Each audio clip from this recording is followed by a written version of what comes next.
minha gente, tudo beleza com vocês? Professor Jair Coutinho na área, dessa vez para a gente comentar a prova de economia do TCU 2022, que foi o nosso último concurso, né? Nós estamos com a expectativa aí do concurso do TCU em breve, então a direção tá ajudando você a se preparar, comentando as questões da última prova, beleza? Então, gente, deixa eu ser sincero com vocês, tá? A última prova de economia do TCU foi uma prova bem difícil, tá? Eu tô no mundo dos concursos desde 2008, beleza?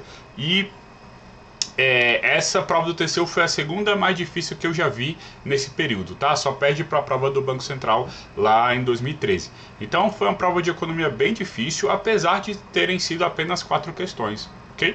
Mas como a prova estava muito difícil, eu acho que um candidato bem preparado, que acertasse metade, né, que acertasse 2 das 4 questões, ele tinha, tinha total condição de ter a consciência de que fez uma boa prova, sabe? Porque a prova realmente estava muito difícil, especialmente porque você não tinha tempo para resolver toda a prova, né? Então, obviamente que se você tira 50% em economia, você vai ter que compensar essa nota baixa em economia com outras matérias, né?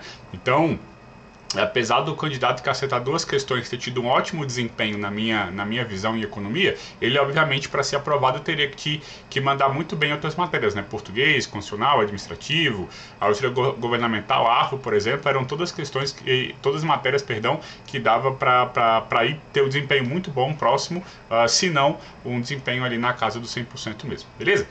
Bom, dito isso, vamos então lá para nossa prova, ver como é que foi essas 4 questões aí. Bora lá então? Bom, gente, então, antes disso, né, deixa eu me apresentar para quem não me conhece, ok? Eu sou o professor Jair Coutinho, tá? Sou auditor do TCU, aprovado aos 22 anos de idade. Também fui aprovado dentro das vagas para analista de finanças e controle do Tesouro Nacional, área econômico-financeira. Hoje o nome do cargo é um pouco diferente, né? Hoje o nome do cargo é Auditor Federal de Finanças e Controle, ok? Mas esse foi o cargo para o qual foi aprovado. E trabalhei também como técnico do Banco Central durante quase 3 anos, né? Foi meu primeiro concurso. A minha formação acadêmica, eu sou administrador pela UNB, também sou formado em contabilidade. Tenho 6 pós-graduações, tá? 2 em Direito, 3 em Gestão e 1 em Educação Física, tá certo? E atualmente sou mestrando em Controle da Administração Pública lá pelo TCU. No TCU, eu sou auditor-chefe adjunto de Governança e Inovação. Eu lidero, juntamente com um outro colega meu, uma equipe com 62 auditores. Nós fiscalizamos mais de 100 bilhões de reais todo ano, beleza? E fora do TCU, eu sou trader, investidor aí na Bolsa de Valores aqui no Brasil, de Chicago. Eu gosto muito também de super-heróis, Netflix, videogames, NBA. Então, se você gosta também dessas questões aí, tamo junto, beleza? É nóis. Bom, sem mais delongas então, vamos para a nossa primeira questão aqui de economia lá do TCU 2022. Vamos lá. Considere uma economia aberta sob regime de câmbio fixo, tá? Então vou circular aqui câmbio fixo e com relativa mobilidade de capitais, com a curva de balanço de pagamentos, né, curva BP, menos inclinada que a curva LM. Inicialmente em equilíbrio interno e externo com orçamento equilibrado. E aí a questão pergunta pra gente, né, com base no modelo SLMBP, é correto afirmar em relação às consequências da adoção de diferentes políticas macroeconômicas que, ceteris paribus, aí vem A, B, C, D, E. Então, o que essa questão cobra da gente? Um conhecimento de macroeconomia, especialmente do modelo ISLM numa economia aberta, né, a chamada ISLMBP. Então, para esse conteúdo, a gente tem esse gráfico aqui, né? Em que você tem aqui a curva IS, que representa a política fiscal, você tem a curva LM, que representa a política monetária, e você tem a curva BP, que representa a política cambial. Vale lembrar que qualquer ponto que esteja em cima dessas curvas, né? Por exemplo, aqui, significa que o mercado real está em equilíbrio. Na curva LM, qualquer ponto que esteja aqui em cima da curva, como por exemplo aqui ou aqui, tá bom? Vai representar que o mercado monetário está em equilíbrio. E a mesma coisa aqui na curva BP, né? Qualquer ponto que eu tiver que esteja em cima da curva BP vai me dizer que o balanço de pagamentos do meu país, da minha economia, está em equilíbrio. Se eu tiver um ponto acima da curva BP, é porque eu tenho superávit no balanço de pagamentos, e se eu tiver um ponto abaixo da curva BP, é porque eu tenho um déficit no balanço de pagamentos, beleza? Dito isso, vamos para as alternativas, né? Para a gente lembrar lembrar da teoria e resolver essa questão. Vamos lá. Então, letra A. A ocorrência do esforço fiscal que reduza a necessidade de financiamento do setor público é ineficaz, porque a intervenção cambial não esterilizada expande a base monetária e aumenta o déficit primário. Bom, essa questão aqui está errada, gente. Por que está errado? Por 2 motivos. Primeiro, porque para você afetar o resultado primário, você vai ter que mexer na política fiscal, beleza? Isso é, vai ter um deslocamento da curva IS, beleza? Então a intervenção cambial ela não vai ter um impacto no déficit primário, tá? Esse é o primeiro erro. O outro erro é que é o seguinte, se eu tiver uma restrição fiscal, um esforço fiscal, eu vou ter o quê? Eu vou ter uma política fiscal contracionista. Tá certo? E essa política fiscal contracionista vai fazer com que a IS ela seja deslocada para cá, para o outro lado. Beleza? E quando nós temos uma política fiscal contracionista, num modelo com relativa mobilidade de capitais e regime de câmbio fixo, a política monetária também vai ser o quê? Ela também vai ser contracionista. A gente vai ter um deslocamento da LM para cima, tá? Dessa curva roxa aqui para cima, tá? Ou seja, a gente não vai ter uma expansão da base monetária não. Nós vamos ter, como a política monetária também vai ser contracionista, nós vamos ter uma contração, tá? Da base monetária e não expansão. Então letra A tá errado, ok? Letra B. A política fiscal expansionista tende a provocar acúmulo de reservas internacionais, diminuição de passivo monetário do Banco Central e aumenta a taxa de juros internas, elevando a relação dívida-PIB. Bom, aqui já dá para ver também que a questão está errada, porque mostrei a resposta antes do tempo, mas vamos lá. Aqui também já dá para ver que a questão está errada. Por quê, gente? Porque quando eu tenho uma expansão fiscal, eu tenho deslocamento da IS, por exemplo, daqui para cá. Tá vendo? Tive um deslocamento, então, da curva IS, isso representa uma expansão fiscal. E, ao mesmo tempo, gente, quando nós temos uma expansão da base fiscal, nós vamos ter também o quê? Uma expansão da base monetária daqui para cá. Beleza? Então nós não vamos ter uma diminuição de passivo monetário do Banco Central, não. Nós vamos ter o quê? Uma expansão do passivo do Banco Central. Então aqui, resposta errada. Letra C. A política fiscal contracionista, acompanhada de intervenções cambiais esterilizadas, mantém um déficit no balanço de pagamentos e permite o controle simultâneo da taxa de juros e da taxa de câmbio enquanto durar o estoque de reservas internacionais. Essa aqui é o nosso gabarito, né? Como a gente viu anteriormente, né, que eu acabei mostrando sem querer, o gabarito aqui é a letra C. Agora, por que é a letra C?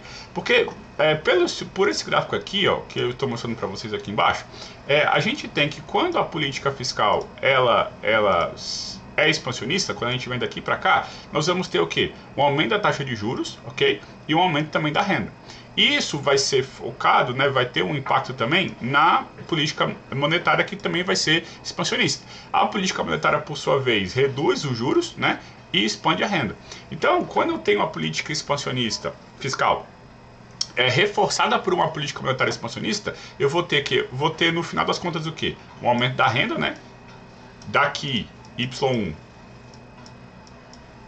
aqui para esse, vou chamar de V, né? Para esse momento aqui, ó, M, que o PowerPoint está me impedindo de ver, né? Mas esse momento aqui, o M, então a minha renda vai crescer daqui para cá e o meu juros também vai crescer, ó, do ponto A ele vai crescer aqui para o ponto C, né? Então, no final das contas, eu tenho isso. Então, quando eu tenho uma política fiscal expansionista, nesse modelo aqui, né, câmbio fixo e relativa mobilidade de capitais, eu vou ter uma expansão da renda e uma expansão também da taxa de juros, perfeito? E se eu tiver o contrário, se eu tiver uma política fiscal contracionista, aí vai ser o inverso, né? Eu vou ter uma redução da taxa de juros, ok? E eu vou ter também o quê? Uma redução da renda. Só que aí, então assim, vai ter um controle da taxa de juros? Vai. Por quê? Porque vai ter uma redução da taxa de juros, como a gente acabou de ver. Então a política fiscal contracionista leva a gente a ter menor juros e uma política monetária contracionista, né, que vai ser o resultado da política fiscal contracionista, também vai reduzir os juros. Então os juros vai ficar sob controle? Vai. Só que aí a gente precisa analisar a outra parte da questão, que é a parte do quê? A parte aqui da taxa de câmbio. Então o que acontece, gente? Quando eu tenho uma política fiscal contracionista, como a gente acabou de ver, o negócio da política monetária também vai ser o quê? Também vai ser contraído. E aí é onde vem aqui a chamada intervenção cambial esterilizada. Por quê? Porque quando a política fiscal é contracionista, a gente vai sair desse ponto A aqui do BP, tá vendo? E a gente vai trazer a IS para baixo, certo? Então eu vou ter, por exemplo, uma outra IS que vai ficar por aqui, ó. E aí o meu equilíbrio vai ser mais ou menos aqui, ó, num ponto que vai ficar abaixo da curva BP. Esse ponto abaixo da curva BP significa o quê? Que eu estou em déficit no balanço de pagamentos. E esse déficit no balanço de pagamentos significa o quê? Que a demanda por moeda estrangeira, a demanda por dólar, por exemplo, aumentou. E como o câmbio é fixo, né? Como questão disso aqui, que o câmbio é fixo, com essa maior demanda de moeda estrangeira, o que tem que fazer? O Banco Central tem que intervir no mercado, para justamente suprir essa demanda por moeda estrangeira, já que o câmbio é fixo. Então o que aconteceria normalmente? Normalmente, o Banco Central venderia dólar, tá? E compraria real. Quando o Banco Central compra real, ele reduz a base monetária da economia. Por isso é que a política fiscal contracionista, ela leva também a uma contração monetária, porque o Banco Central tem que intervir no mercado cambial, vender dólar para suprir a demanda por dólar e recolher o dinheiro, recolher o real. Quando ele recolhe o real, a gente também tem uma política monetária contracionista. Só que essa não é a hipótese da questão. Esse é o caso geral, mas a questão aqui não está tratando do caso geral. Ele está tratando do quê? De uma situação em que a gente vai ter uma intervenção cambial esterilizada. O que é isso? A intervenção cambial esterilizada ocorre quando o Banco Central vende dólar, isso é, ele atende a demanda por moeda estrangeira, mas sem reduzir a base monetária, sem precisar comprar dinheiro de volta. E como é que o Banco Central pode fazer isso? Ele pode usar as reservas internacionais que ele tem. Reserva internacional é o quê? É um montante de dólar que o Banco Central tem guardado lá com ele, e ele pode usar essas reservas internacionais para atender a demanda para o mercado, ok? E aí ele entrega dólar para o mercado sem precisar comprar o real de volta. Isso implica, gente, numa situação bem diferente, onde a gente vai ter uma política fiscal contracionista, tá? Só que em vez da gente ter uma política monetária contracionista como consequência, a gente não vai ter isso. Nós vamos fazer o quê? Nós vamos trazer a IS, deixa eu limpar aqui para ficar claro, né? A gente vai trazer a IS para cá. Vamos trazer a IS para cá, ok? Então que curva IS, a nova, tá? Só que como o Banco Central está fazendo uma intervenção cambial esterilizada, isso é, como ele está usando o estoque de reserva internacional que ele já tem, a LM vai ficar do mesmo jeito. A LM não vai se mover, ela vai ficar tranquilo. E isso vai fazer o quê? Isso vai fazer com que a taxa de câmbio também se reduza, também fique controlado, tá? Agora, isso só vai acontecer enquanto durar o estoque de reservas internacionais, né? Se o Banco Central tem lá 80 bilhões de dólares guardados e ele está jogando esse dinheiro no mercado, uma hora esse dinheiro vai acabar. Quando esse dinheiro acabar, aí o que o Banco Central vai fazer? Ele vai ter que começar a intervir no mercado e ter que comprar real para poder entregar mais dólares se necessário, beleza? Então, esse é o ponto aqui dessa alternativa, a alternativa C está correta. Letra D. As políticas monetária e fiscal são cada vez menos eficazes à medida que o fluxo de capitais é mais sensível ao diferencial da taxa de juros, pois a paridade descoberta da taxa de juros é válida, ocorrendo o ajustamento monetário automático. Gente, nada a ver, né? Nada a ver por quê? A gente já sabe que num regime de câmbio fixo a política monetária ela é de fato ineficaz, né? A gente estuda isso em aula, isso aí é caso geral, né? Todo mundo sabe isso. Agora, qual é o erro da questão? O erro da questão é não lembrar que, sob o regime de câmbio fixo, a política fiscal é sim eficaz. Justamente por quê? Porque a política fiscal, se a curva BP for horizontal, pelo contrário, ela vai ser ainda mais eficaz, vai ter eficácia máxima, tá? Justamente porque, no regime de câmbio fixo, a política fiscal é sim eficaz, ok? Então, a política monetária vai ser ineficaz, até aí tá certo, mas a fiscal, ela vai ser mais eficaz. Show de bola? E aqui, por fim, a letra E, né? Que diz o seguinte: desoneração tributária não acompanhada de medidas de compensação acarreta a formação de déficit gêmeos e a redução do passivo monetário do Banco Central se a intervenção cambial vier acompanhada de uma expansão do crédito doméstico. Aqui você já sabe, né? Desoneração tributária é quando o governo cobra menos imposto. Quando o governo cobra menos imposto, isso é o quê? Isso é uma política fiscal expansionista. E a política fiscal expansionista, ela leva o quê? Ela leva também a uma política monetária expansionista. Isso é, não vai ter redução do passivo do Banco Central, vai ter aumento do Banco Central. Então, letra E também está errado, tá? Então, A, B, D e E está errado. O nosso gabarito aqui é a letra C. Beleza? Então, essa foi a primeira questão da prova de economia lá do TCU. Vamos para a próxima. Aqui uma questão de cálculo, tá? Ela até não era tão difícil assim, viu, gente? Ela até não era tão difícil, mas o que acontece? Como o tempo da prova foi muito curto, né? Quando você se depara com uma questão de cálculo dessa, o que você faz? Você pula, né? E aí, se sobrar tempo, você volta para resolver. Então, assim, apesar de ser uma questão de cálculo, não era uma questão tão difícil, mas você precisava de tempo, que era o que você não tinha na prova do TCU, tá? Então, eu acho que a maioria dos candidatos não fez essa questão, tá certo? Mas vamos lá, né? Já que estamos aqui, vamos lá resolver. Então, em uma indústria perfeitamente competitiva, Sem barreiras à entrada e à saída, com potenciais entrantes, cada firma tem uma estrutura de custos idêntica, não afetada pela entrada de novas firmas e igual a custo é igual 75 mais Q mais 3Q ao quadrado. E o Q é maior que zero e o custo fixo ele é igual a zero, onde Q é a quantidade produzida por cada firma.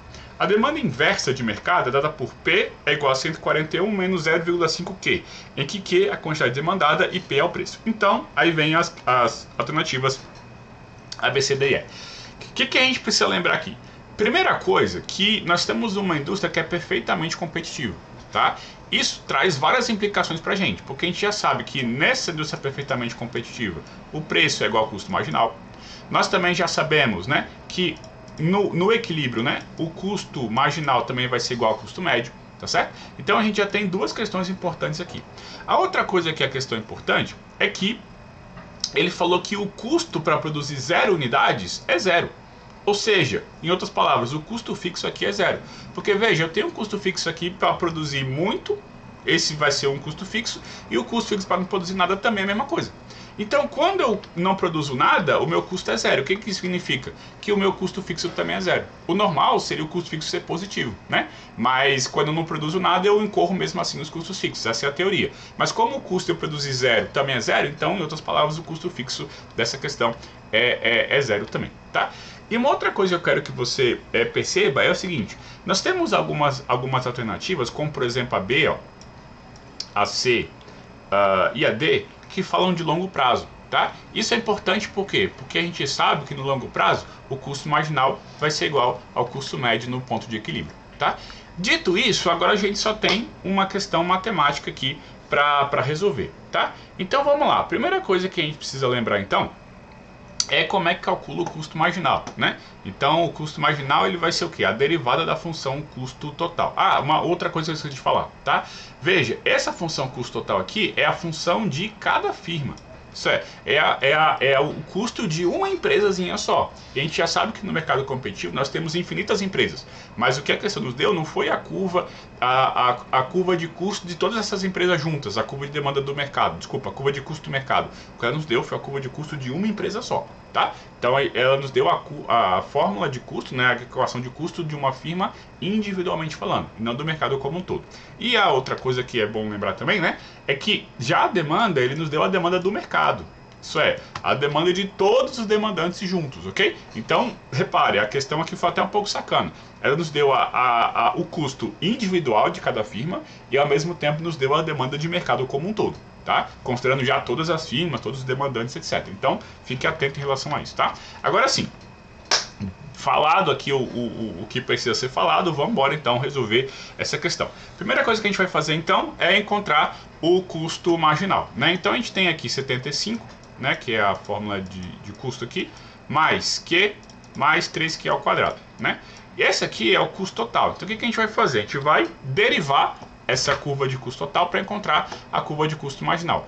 O custo marginal vai ser derivando, né? 75 vai ficar zero, esse Q vai ser igual a 1, e esse 2 aqui vai tombar, né?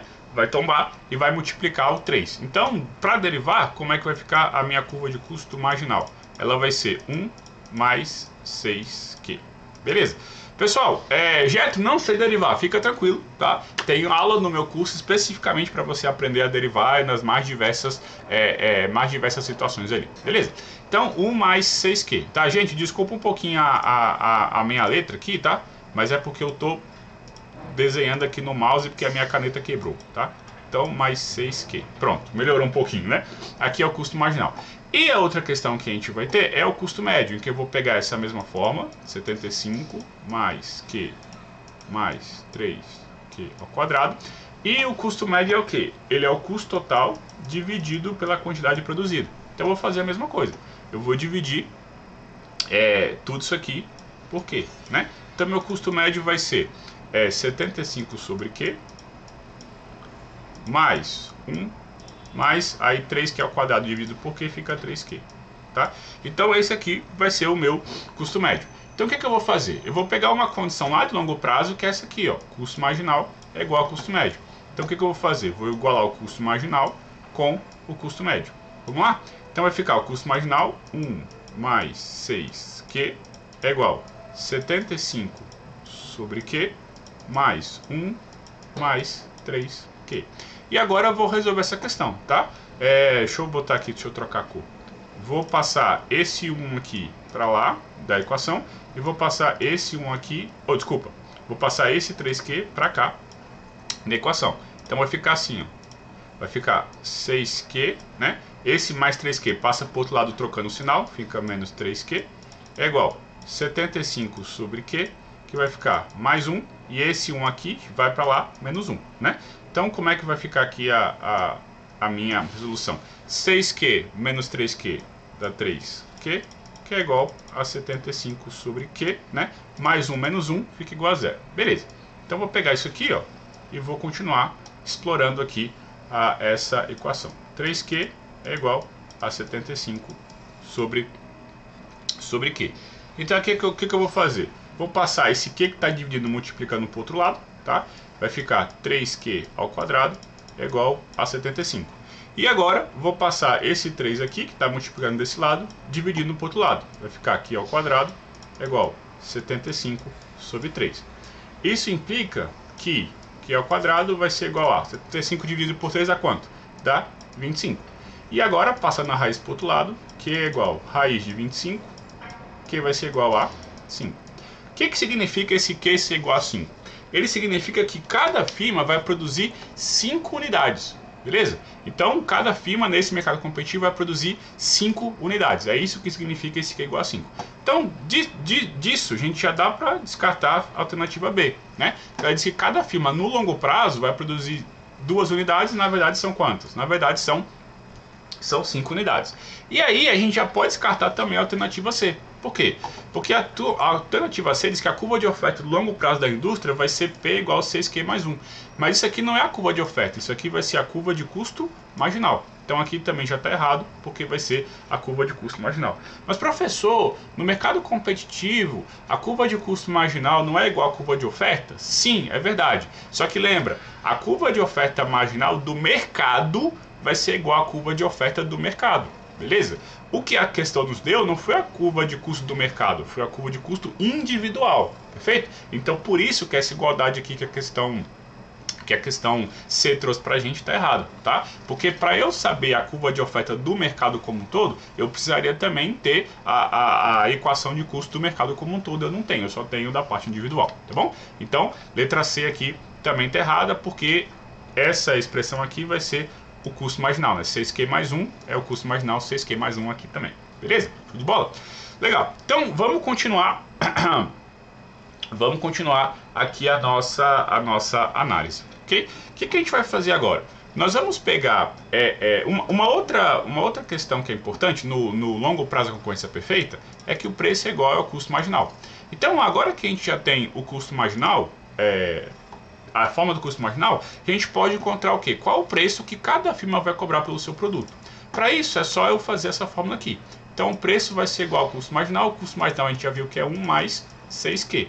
E nós acabamos de encontrar que cada firma produz quanto? Cada firma produz 5 unidades desse produto.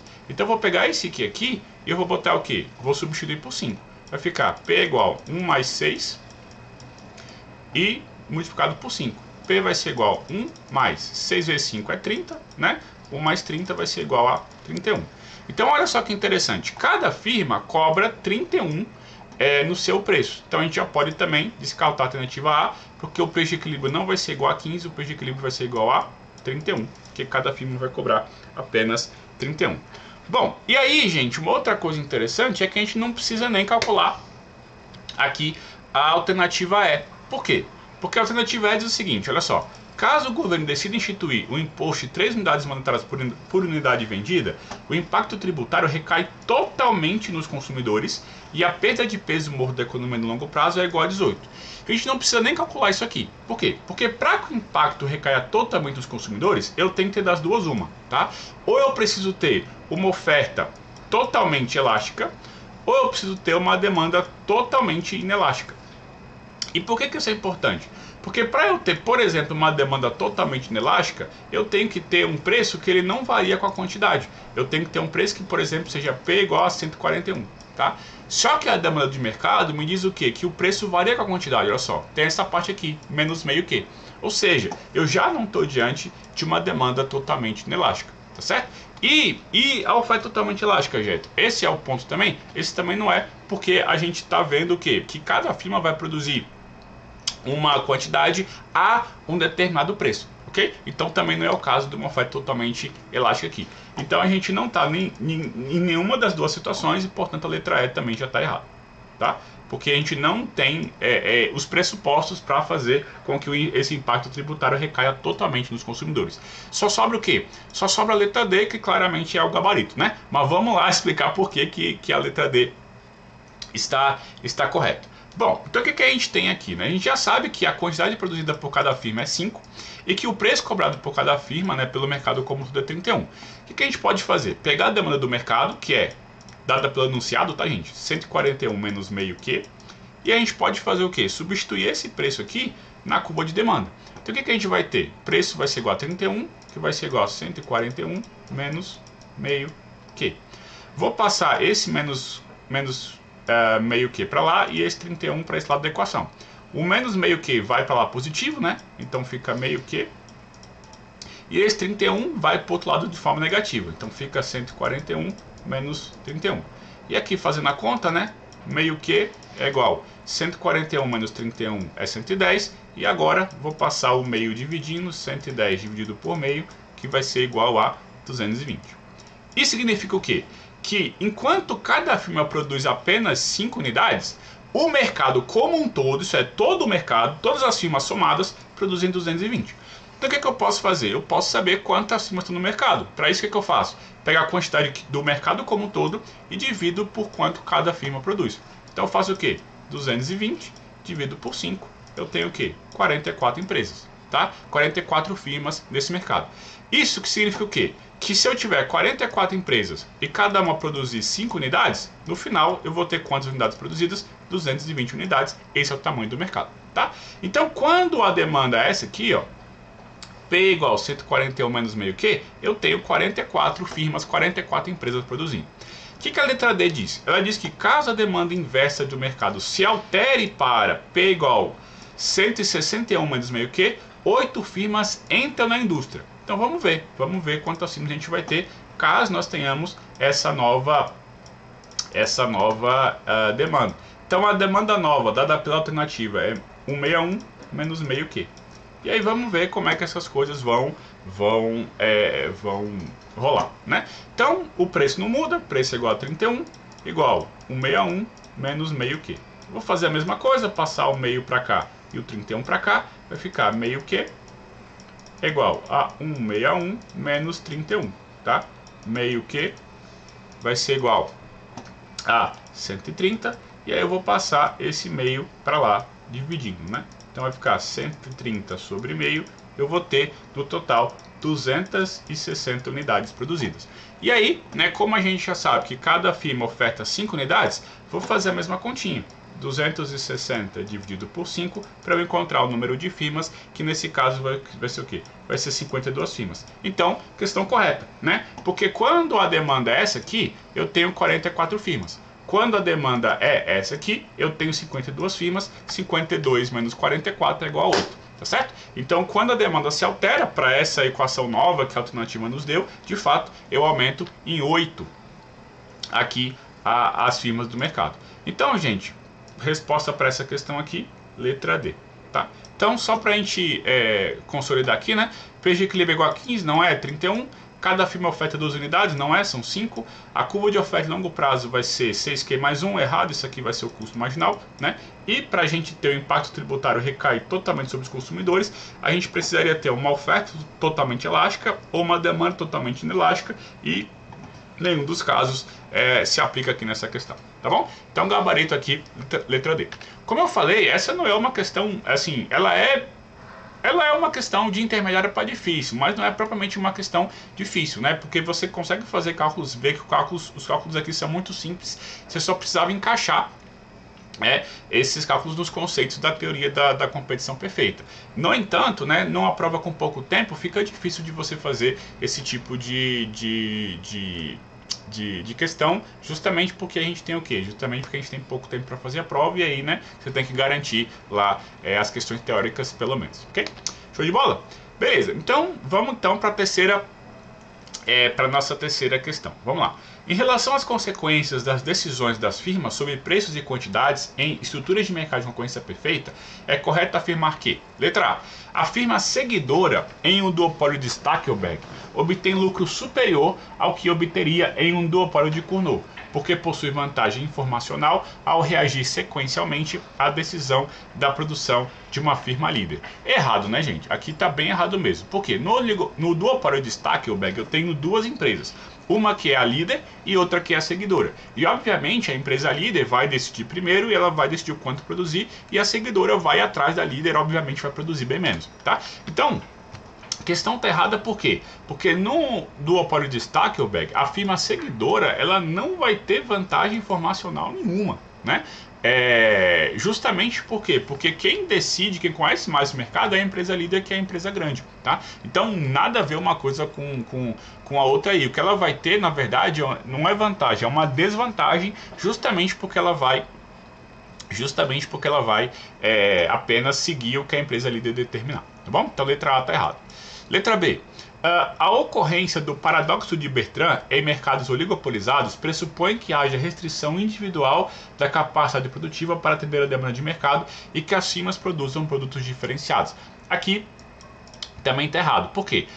O oligopólio de Bertrand, gente, é aquele oligopólio onde as firmas deflagram uma guerra de preço. Lembra do exemplo do Eu, a Patroa e as Crianças que eu dou na aula? Pois é. Então, é uma guerra de preços onde o final dessa guerra de preços vai levar ao mesmo resultado da concorrência perfeita. Qual é? Onde o preço é igual ao custo marginal. E por que chama paradoxo de Bertrand? Justamente porque tanto faz se você tem guerra de preço entre duas empresas ou entre milhões de empresas. O resultado é sempre o mesmo, é sempre preço igual ao custo marginal. Então por isso que é um paradoxo, tá? Agora, por que essa questão está errada? Porque justamente o paradoxo ele ocorre porque as firmas vão produzir produtos idênticos, tá? No oligopólio de Bertrand, então já não são produtos diferenciados, e por outro lado, as firmas em conjunto vão ter capacidade de atender toda a demanda do mercado. Por quê? Porque elas vão, no final das contas, se comportar como um mercado em competição perfeita, já que o preço é igual ao custo marginal, tá? Então, letra B também está errada. Letra C. A regulação de preços pelo custo marginal, que busca a solução competitiva do monopólio natural em mercados incontestáveis e sem produtos substitutos, é uma solução intermediária entre a determinação de preço pela regra do markup e a solução socialmente eficiente. Nada a ver, né, gente? Viagem aqui. Então, o examinador tem dessas vezes, tá? Ele tenta te enrolar usando termos difíceis, os termos em inglês que você não conhece e tal, e aí quando você vai ver o que ele estava pedindo no final das contas, no fundo, né, por trás, era uma coisa muito simples. Então, o que ele diz aqui, ó? A regulação de preços pelo custo marginal no monopólio natural é uma solução intermediária. Já está errado, gente. Por quê? Porque o monopólio natural, lembra, ele é um tipo de monopólio onde você tem custos marginais próximos de zero. Se você adotar para esse tipo de mercado a mesma solução da concorrência perfeita, preço igual a custo marginal, o que isso vai implicar? Vai implicar que o monopólio natural também vai ter um preço próximo de zero. Então veja, se o seu custo marginal é próximo de zero e o preço é igual a esse custo, o preço também vai ser próximo de zero. E com o preço próximo de zero, o que vai acontecer com o monopólio natural? Vai quebrar. Tá certo? Então, a solução da concorrência perfeita, igualar o preço ao custo marginal, não é a melhor solução para o monopólio natural. Perfeito? Qual é a melhor solução aqui? A melhor solução aqui é fazer o quê? É igualar o preço ao custo médio, tá? Então, quando você vai regular o monopólio natural pelo custo marginal, essa seria a solução socialmente eficiente, que é a solução lá da concorrência perfeita, tá? Só que esse não vai ser uma solução intermediária, por quê? Justamente porque ela vai ser a pior solução, e não a do meio, perfeito? Tá? Porque no monopólio natural, o preço ele tem que se aproximar do custo médio e não do custo marginal. Fechou? Beleza? Letra D. A regulação em mercados monopolisticamente competitivos, então o que ele cobra aqui é a competição monopolística, pode ser dispensada quando nenhuma firma tem substancial poder de mercado e os ganhos advindos da valorização dos consumidores pela diversidade de marcas e produtos tendem a superar o custo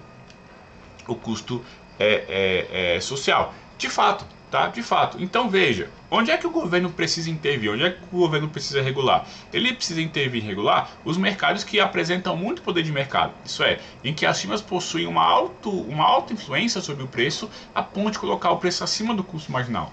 Mas se o governo está diante de um mercado em que as firmas não possuem um poder de mercado muito grande e o próprio consumidor valoriza um pouco a diferenciação, então para que o governo vai intervir? Né? Porque socialmente o consumidor gosta de ter produtos diferenciados, que é o caso da concorrência monopolística. Além disso, as firmas não apresentam muito poder de mercado. Então, de fato, o governo não precisa intervir aqui nesse mercado não. Beleza?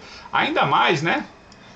Porque no longo prazo, a concorrência monopolística leva os lucros econômicos a zero, né? Então, mais um motivo para não intervir nesse mercado, tá? Então, letra D é o nosso gabarito aqui, tá? Vamos só ver o erro da E. Quando o monopolista não é capaz de estimar as curvas de demanda dos consumidores individuais ou de grupos de consumidores distintos, o mecanismo mais eficaz de captura dos excedentes dos consumidores é o incentivo à autoseleção, self-selection, por meio da prática de discriminação de preços de terceiro grau, tal como a tarifação em duas partes, e obviamente isso aqui está errado. Qual é o erro aqui?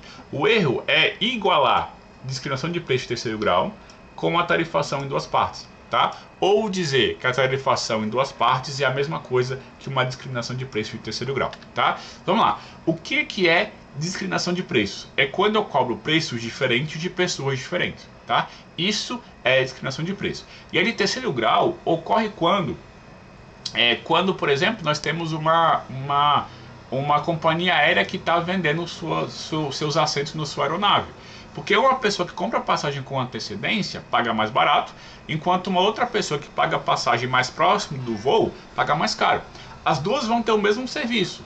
Vão sair do lugar A, vão chegar no lugar B, vão sair no mesmo horário e chegar no mesmo horário. Mas apesar de ser o mesmo serviço, cada pessoa paga preços diferentes, justamente o quê? Porque eles compraram em momentos diferentes.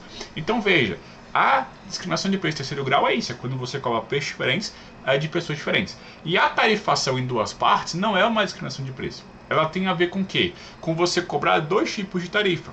O exemplo principal que a literatura econômica traz é um parque de diversão, ok? Em que você cobra um valor para a pessoa entrar no parque e depois você tem um outro brinquedo lá que você vai pagar mais para fazer parte daquele brinquedo, ok? Quando você passar no concurso, você for passar férias na Disney, né? Porque eu acho que todo ser humano, se tiver oportunidade, claro, né? Tendo oportunidade, precisa conhecer a Disney. Então, quando você for visitar a Disney, depois você passar no concurso, tá? Você vai ver isso. Você vai ter que pagar o ingresso para você entrar no parque da Disney. E tem alguns brinquedos que são os mais legais que você vai ter que pagar de novo para poder fazer parte desses brinquedos. Isso que a Disney está fazendo é o quê? É uma tarifação em duas partes, tá? Agora, qual é o erro da questão? É porque tarifação em duas partes não é um tipo de discriminação de preços, porque toda pessoa vai pagar o mesmo preço. E a discriminação é justamente você cobrar preços diferentes de pessoas diferentes, tá bom? Então uma coisa é uma coisa, tarifação em duas partes é uma coisa e discriminação é outra coisa, tá certo? E o erro da questão foi tentar igualar a discriminação com tarifação em duas partes. Beleza? Esse foi o erro da questão. Agora, vale mencionar que tanto a discriminação de preços quanto a tarifação em duas partes são uma forma de você capturar excedentes. Tá? Então, uma estratégia para você capturar excedentes do consumidor é a discriminação de preço. A outra forma é a tarifação em duas partes. Tá? Então, só para ficar claro, né? Capturar excedentes. Uma estratégia é a discriminação e a outra estratégia, é a tarifação em duas partes, tá? Então são coisas diferentes. A questão tentou igualar as duas e por isso ela está errada. Fechou? E por fim, gente, nossa última questão, vamos lá. Ao determinar o modelo regulatório mais adequado, uma restrição surge quando as firmas a serem reguladas declaram custos excessivos, não observáveis pelo regulador, com o objetivo de obter preços regulados maiores do que os seus custos reais. Ou quando o regulador pode subestimar os custos reais das firmas ou calcular equivocadamente a elasticidade de preço da demanda por seus produtos. Nesse caso, o regulador está diante do, aí vem A, B, C, D, E.